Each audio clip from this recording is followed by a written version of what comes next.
قارون بنی اسرائیل میں پیدا ہوا تھا۔ وہ موسیٰ علیہ السلام کا قریبی رشتہ دار تھا۔ ایک وقت میں وہ بھی اسی قوم کا ایک عام فرد تھا۔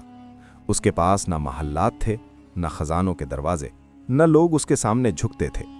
مگر وقت نے کروٹ لی، اسے علم ملا، خزانے کا علم۔ کہا جاتا ہے کہ اسے ایسا علم دیا گیا جس سے زمین کے خزانے خود اس کے سامنے کھل جاتے تھے۔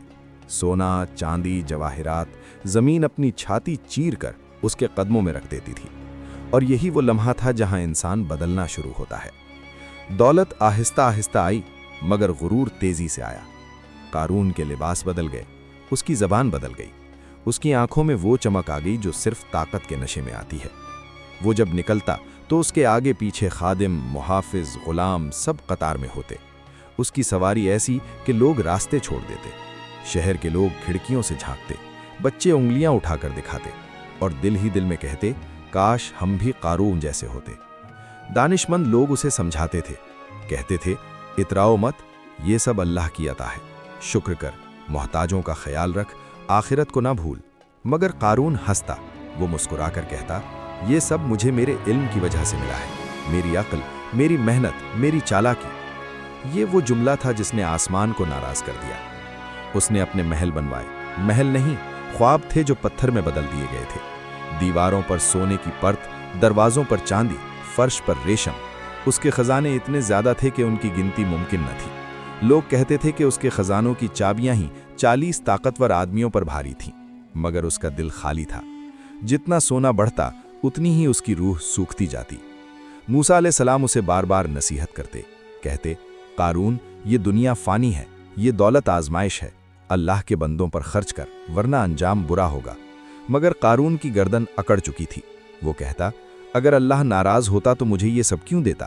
اسے لگتا تھا کہ دولت اللہ کی رضا کا ثبوت ہے، نہ کہ امتحان۔ ایک دن وہ پورے ٹھاٹ سے نکلا، ایسا دن جسے تاریخ نے محفوظ کر لیا۔ وہ سونے کے لباس میں ملبوس تھا، زیورات سے لدے ہوئے، اس کے ساتھ خادموں کی قطار، محافظوں کی فوج۔ جب وہ بازار سے گزرا تو لوگوں کی سانسیں رک گئیں۔ دنیا پرست لوگوں نے کہا، کاش ہمیں بھی قارون جیسا نصیب ملتا، یہ تو واقعی بڑا خوش نصیب ہے۔ مگر اہل علم نے سر جھکا لیا، وہ جانتے تھے کہ یہ چمک خطرے کی نشانی ہے۔ پھر وہ لمحہ آیا جس کا کسی نے تصور نہ کیا تھا۔ زمین خاموش تھی، آسمان ساکت تھا۔ اچانک زمین نے کرہنا شروع کیا، ہلکی سی لرزش، پھر تیز۔ لوگ گھبرا گئے۔ قارون اپنے محل میں تھا، اپنے خزانوں کے درمیان۔ وہ سمجھا شاید زلزلہ ہے، گزر جائے گا، مگر زمین کو حکم مل چکا تھا۔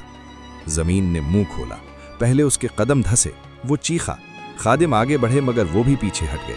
پھر اس کے محل کی دیواریں لرزیں، سونا، چاندی سب ہلنے لگا۔ قارون چیخ چیخ کر مدد مانگنے لگا۔ وہی قارون جس کے سامنے لوگ جھکتے تھے، آج زمین کے سامنے بے بس تھا۔ زمین آہستہ آہستہ اسے نگلنے لگی، پہلے گھٹنے، پھر کمر، پھر سینہ۔ اس کے خزانوں کے دروازے بند ہو گئے، وہ چابیاں جن پر وہ فخر کرتا تھا اسی کے ساتھ زمین میں اترنے لگی۔ اس کی آواز دبتی گئی، چیخیں خاموشی میں بدل گئیں۔ نہ سونا بچا، نہ محل، نہ غرور۔ ایک لمحے میں سب کچھ ختم ہو گیا۔ زمین بند ہو گئی، جیسے کبھی کچھ تھا ہی نہیں۔ لوگ سہمے کھڑے تھے، کل تک جسے دیکھ کر حسرت کرتے تھے، آج اس کا نام لینے سے کانپ رہے تھے۔ اہل علم نے کہا، دیکھ لیا، اللہ جسے چاہے عزت دے، جسے چاہے ذلت۔ وہی لوگ جو کہتے تھے کاش ہم قارون جیسے ہوتے، آج کہہ رہے تھے اللہ کا شکر ہے ہم اس جیسے نہیں۔ قارون کی کہانی ختم نہیں ہوئی، وہ مثال بن گئی، ایک زندہ مثال کہ دولت اگر دل میں آ جائے تو انسان ڈوب جاتا ہے،